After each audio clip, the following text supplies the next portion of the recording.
In many cases, people in America's working class are forced to find affordable housing.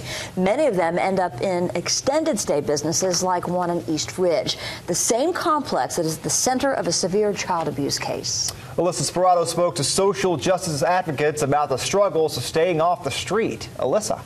That's right, Kim and Josh. It was Superior Creek Lodge that investigators say revealed 3 children living in filth. Over the past few days, we've told you stories about the living conditions at the extended stay apartment complex. Tonight, advocates are saying something needs to change. At 57 years old, Barbara Fritts and her husband, Mark, fell on hard times. Their journey led them here to Superior Creek Lodge, where Mark found a job. What has the experience been like when you've lived there? That I can say on TV?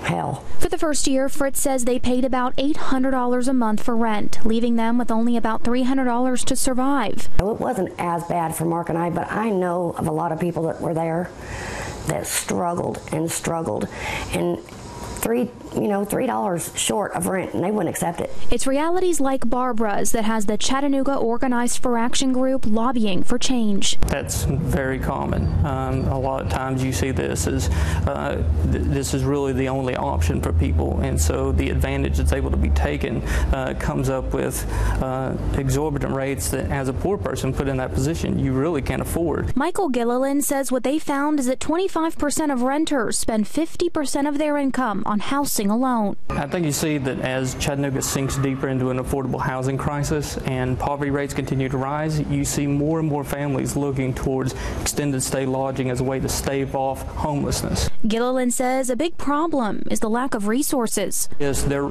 either aren't enough resources for effective monitoring, or there's not regulation, and some businesses take advantage of huge loopholes and oversight in order to continue with predatory housing practices. As for Fritz, she moved out of Superior Creek Lodge after Mark passed away of a heart attack.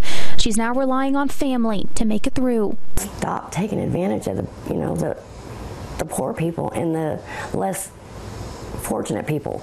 Just stop taking advantage of them. It's not fair, and it makes it 10 times harder on us.